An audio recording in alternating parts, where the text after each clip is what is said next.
بسم اللہ الرحمن الرحیم۔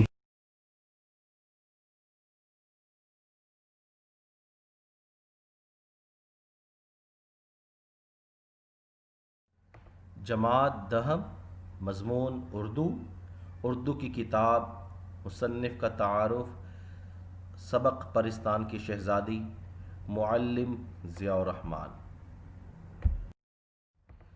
مصنف کا تعارف اشرف صبوحی۔ اشرف صبوحی کا ہم تعارف پڑھیں گے۔ مثال کے طور پر ان کی تاریخ پیدائش 1905 میں یہ پیدا ہوئے، جبکہ تاریخ وفات ان کی 1990 ہے۔ اصل نام ان کا سید ولی اشرف تھا اور یہ پیدا ہوئے دہلی میں، اور ان کی جو ہم جماعتوں میں جو شامل تھے ان میں شاہد احمد دہلوی جو ہیں وہ سر فہرست ہیں، جبکہ ان کی تصانیف میں دلی کی چند عجیب ہستیاں، غبار کارواں، جھروکے، سلمہ اور بن باسی دیوی۔ پیارے بچوں، آج جیسا کہ آپ جانتے ہیں کہ آج ہمارا جو سبق ہے وہ پرستان کی شہزادی ہے، تو اس کو پڑھنے سے پہلے میں آپ کو چند ایک حوالہ جات اس سبق کے حوالے سے بتا دیتا ہوں۔ تو سبق میں ہم سیدانی بی کا تذکرہ کریں گے۔ سیدانی بی کون تھیں؟ یہ ایک بوڑھی خاتون ہے جو اپنی جوانی میں جو ہے اپنا جن کا پیشہ جو تھا وہ مغلانی کا پیشہ تھا، یعنی کہ درزن تھیں، کپڑے سیا کرتی تھیں۔ تو اور ان کا اپنے شہر میں بڑا نام تھا، بڑی ان کی ڈیمانڈ ہوا کرتی تھی۔ تو ایک وقت کا ذکر ہے کہ ایک دفعہ انہیں جو ہے پرستان سے جو ہے ان کو بلاوا آتا ہے، وہاں جا کر انہوں نے کپڑے سینے ہوتے ہیں۔ اور جب یہ پرستان جاتی ہیں تو پرستان میں انہوں نے بہت سے ایسے واقعات دیکھے جن کا انسان گمان بھی نہیں کر سکتا۔ تو اس سبق کے اندر ہم وہ پرستان کے وہ سارے واقعات پڑھیں گے کہ اس کے اندر کس طریقے سے وہ جو بادشاہ تھا اور بادشاہ کی جو بیگم تھی اور بادشاہ کی بیٹی جس کی شادی کے لیے اس کو کپڑے سینے کے لیے بلایا گیا تھا، تو وہاں جا کر جو سیدانی بی کی جو ہے کیسے ان کی خدمت کی گئی، کیسے ان کی آؤ بھگت کی گئی، اور واپسی پر ان کو کیا کن کن انعام و اکرام سے ان کو نوازا گیا۔ تو اس سبق کے اندر ہم سارے یہی واقعات کو ہم پڑھیں گے۔ تو اس سبق کو پڑھنے کے ساتھ ساتھ آپ کو جس چیز پر زیادہ غور کرنا ہے وہ آپ نے یہ دیکھنا ہے کہ اس کے کچھ مشکل الفاظ ہیں، جیسے کہ مثال کے طور پر آپ پڑھیں گے سیدانی بی کے ایک وقت میں بڑا دور دورہ تھا۔ دور دورہ کا نام ہے بڑا نام ہونا، شہرت ہونا، ٹھیک ہے۔ اسی طرح مغلانیہ ہے، مغلانیہ مطلب درزنے، کان پکڑنا، کمتر سمجھنا، وضع، ڈیزائن، دھاک، روب، پالکی ڈولی کو کہتے ہیں، آنکھیں دھندلانا، نظر کمزور ہونا، خاطرداری، خدمت کرنا، ٹکڑے مطلب روٹی، عیب، برائی، رنڈاپا، بیوگی، حاتم، سخی، بے نیازی، بے پرواہی، دغا، دھوکہ، خدا ترس، رحم دل، سوئی کا ناکا، سوئی کا سوراخ، ٹانکنے، سینے کے لیے، بتیری، بہت زیادہ، پتا پھٹ جانا، خوف کے مارے مر جانا۔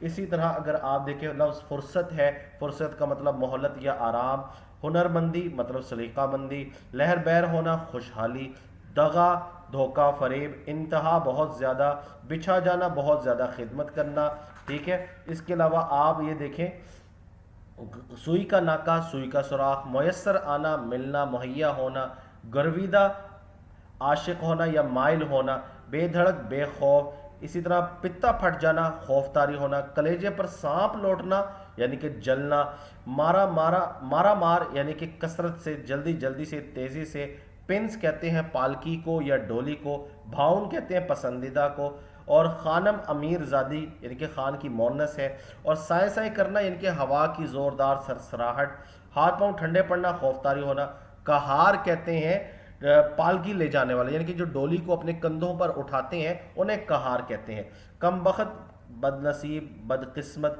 خفا، ناراض، چوبدار، پہرے دار، گہما گہمی، رونق، بوٹا قد، چھوٹا قد، اہلی گلی کرنا یعنی کہ اس کا مطلب کیا ہے، غرور اور ناز و انداز کی چالیں، ٹھیک ہے۔ اس کے بعد ہے ٹھسے سے یعنی کہ شان سے، کثر رہنا، کمی رہنا، سنسان، اجاڑ، ویران۔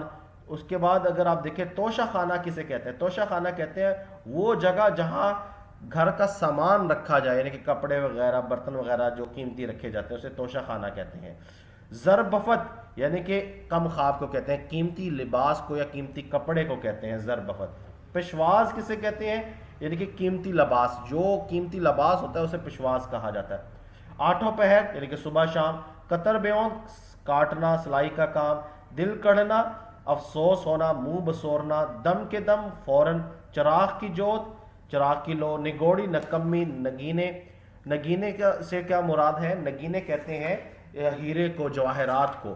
اور اس کے علاوہ اگر آپ دیکھیں مرہٹا گردی، اس کا مطلب کیا ہے؟ ہندوستان کی ایک قوم جو مہاراشٹر کی رہنے والی ہے، اس کی لائی ہوئی تباہی۔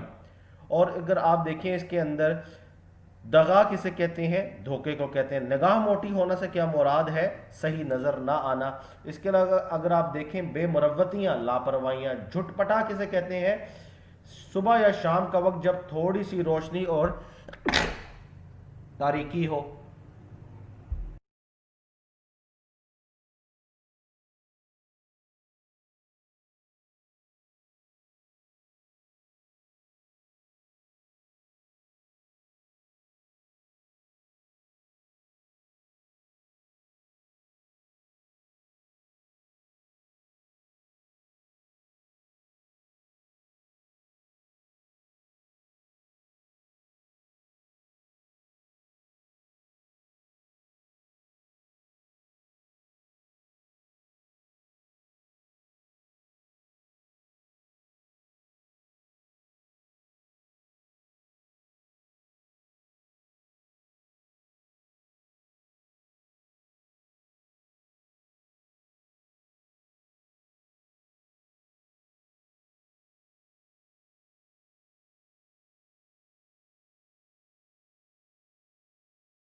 پیارے بچوں، جس طرح آپ کو سبق پرستان کی شہزادی کے مشکل الفاظ بتائے گئے ہیں، ان کے مطابق آپ نے سبق کی پڑھائی کرنی ہے، اور پڑھائی کرنے کے بعد پھر آپ نے مصنف کا تعارف جو آغاز میں آپ کو کروایا گیا ہے اس کو آپ نے لکھ لینا ہے، اور سبق کا خلاصہ لکھنا ہے، اور ساتھ ہی آپ نے سبق سے متعلق جو مشقی سوالات ہیں ان کو بھی آپ نے اپنی نوٹ بک میں لکھ لینا ہے۔